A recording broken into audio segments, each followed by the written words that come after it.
Mesdames et messieurs, bonsoir et bienvenue à tous dans ce journal en ce 21 janvier 2025. Bienvenue à tous.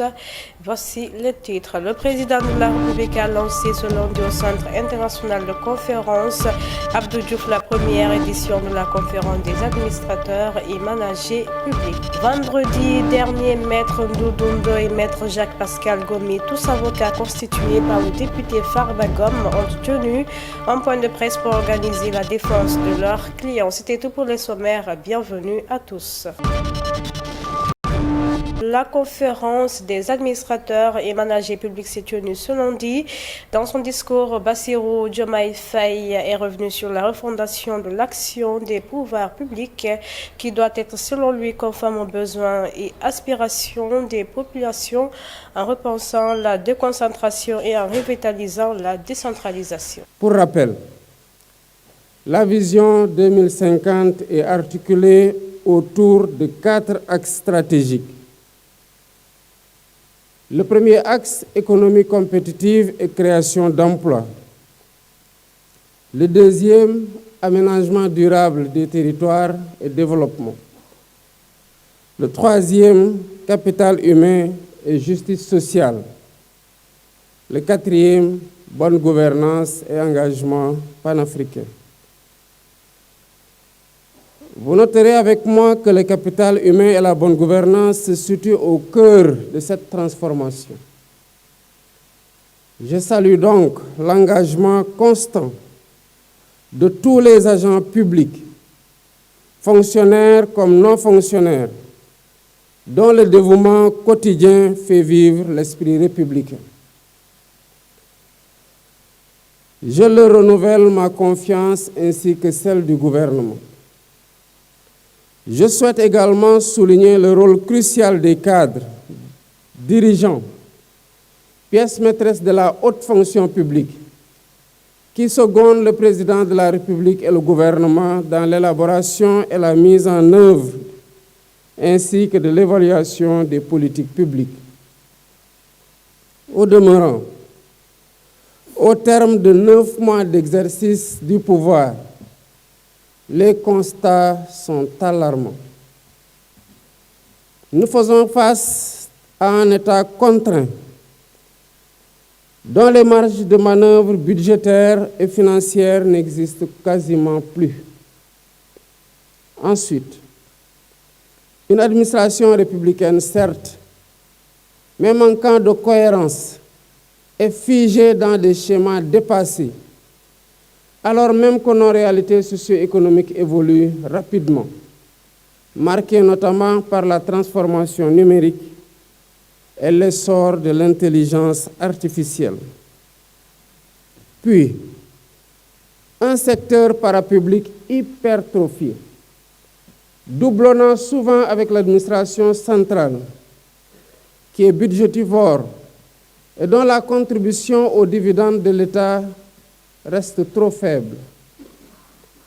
Enfin, des services publics complexes et coûteux qui limitent l'efficacité des politiques publiques et ternissent l'image de l'État.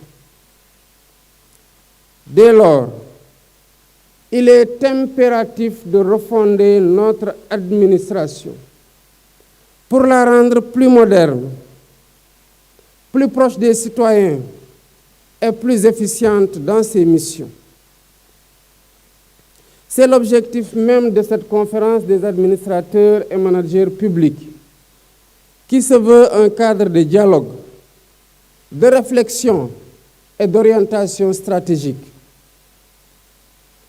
Mesdames et messieurs, pour ancrer cette volonté de modernisation, il est essentiel de rappeler les 3 principes directeurs qui régissent la fonction publique. Le premier, le respect de la hiérarchie, indissociable de l'autorité de l'État.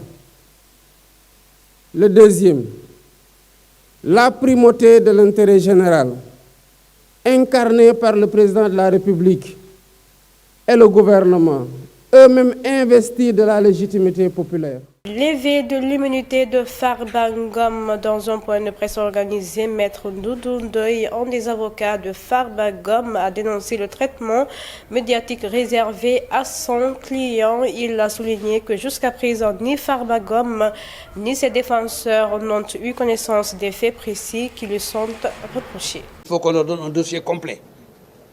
Pas une lettre du ministre de la Justice qui dise « levez l'immunité ». Moi, député, élu au suffrage universel, je reçois une lettre du ministre de la Justice qui me dit « lève l'immunité de cette femme députée ». Et je lève. Mais il faut qu'on me dise pourquoi je lève, qu'on me donne un dossier complet, que je puisse étudier. Ah oui, cette femme-là, c'est un vrai délinquant. Il ne mérite pas d'être parmi nous. Après tout ce que j'ai étudié, il ne mérite pas d'être parmi nous.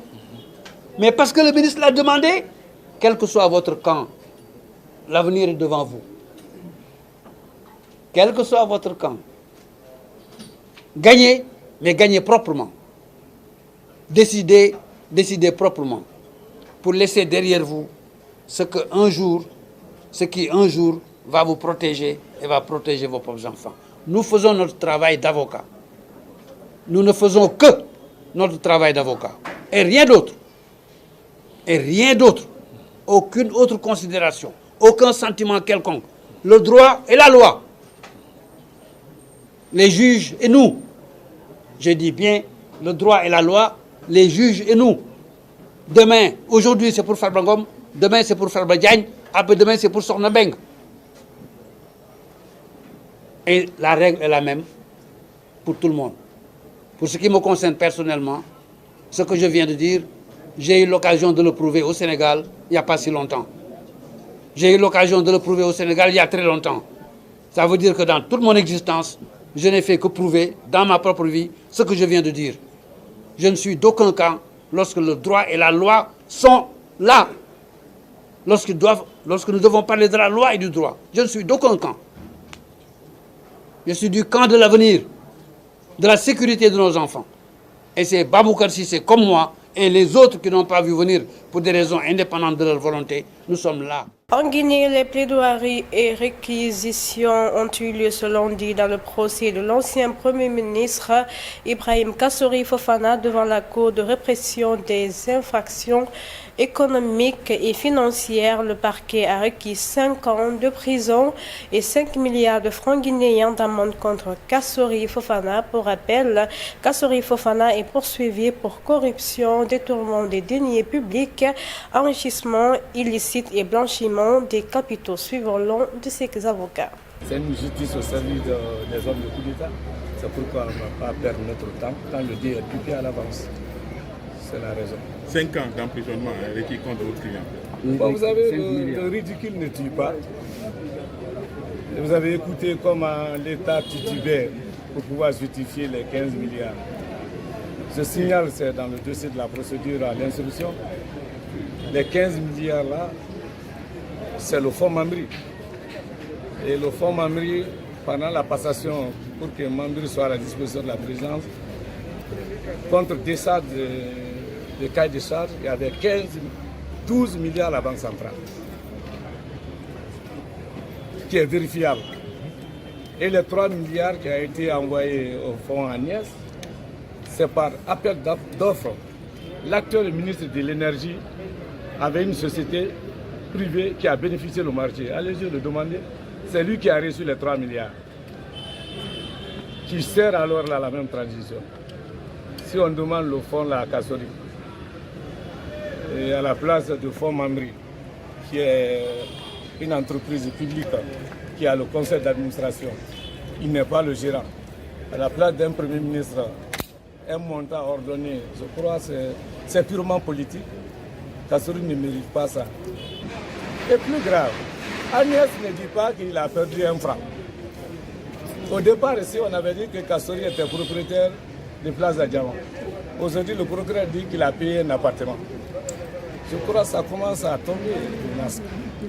Mais c'est grave pour le peuple de Guinée. Nul n'est à l'abri désormais. C'est de l'injustice. Ça fait 3 ans qu'il est en détention préventive pour un fonds dont il n'avait même pas la gestion. Et on demande à Kassori, qui a servi ce pays pendant 40 ans, de justifier sa pauvre maison à Lambaye. Il n'a qu'une seule maison. 40 ans de service public, qui a une société d'audit aux États-Unis. Je crois que c'est grave et c'est méchant. C'est même inhumain, surtout qu'il est malade. Il ne peut pas se tenir debout. On ne peut pas l'accorder la sans d'être jugé. En tout cas, Kassory ne se reproche de rien. Il est en détention politique. 3 ans, c'est assez pour une détention préventive. On ne se reproche de rien. C'est pourquoi on a refusé de participer à un simple paradis de justice pour satisfaire des hommes de coup d'État après de nous gracier afin de nous faire disqualifier politiquement. On n'a pas besoin de gratitude. Kassory avait un fonds de souveraineté, près de 7 milliards, il n'a pas touché. On a à l'abri des besoins. Nous, on n'est pas nouveaux riches.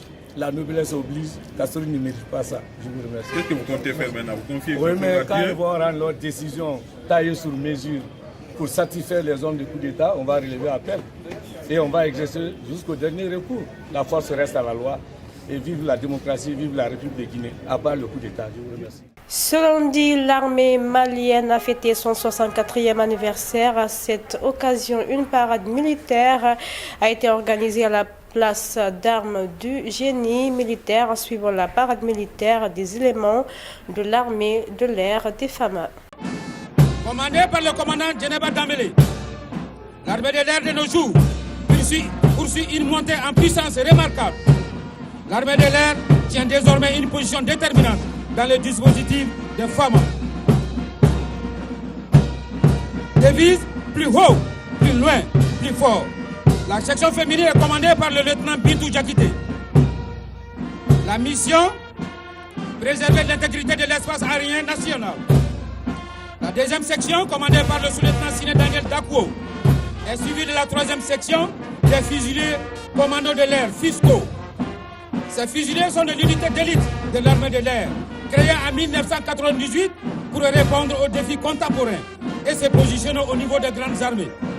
Il assure la sécurité du personnel, des avions et des infrastructures des bases aériennes. La section est commandée par le sous-lieutenant Adama Kone. Actualité internationale, ce lundi, Donald Trump a prêté serment et est devenu officiellement 47e président des États-Unis lors d'une cérémonie au Capitole. Dans son discours d'investiture, il a dressé un portrait sombre de l'Amérique actuelle, mais a promis que le déclin de l'Amérique est terminé le 20 janvier 2025. Et la grande libération, a-t-il lancé, promettant que l'âge doré de l'Amérique commence maintenant et ajoutant par la suite, nous recouvrons notre souveraineté, notre sécurité sera rétablie. Merci à toutes et à tous. Merci beaucoup. Monsieur le vice-président Vance, Monsieur Johnson, Monsieur Soon, Monsieur Roberts, chers juge de la Cour suprême des États-Unis, Monsieur le Président Clinton, Président Bush, Président Obama, Président Biden, Vice-présidente Harris, chers citoyens, l'âge d'or des États-Unis commence aujourd'hui.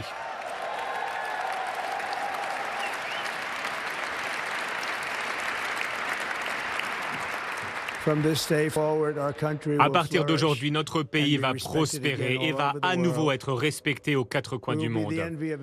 Nous serons l'envie de toutes les nations et nous n'allons pas nous laisser abuser. Pendant chaque jour, sous mon administration, très simplement, je placerai les États-Unis en premier.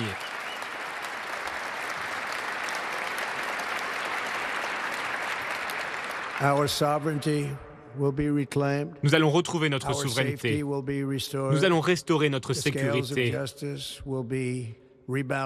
Les balances de la justice seront rééquilibrées. L'instrumentalisation du ministère de la Justice sera terminée.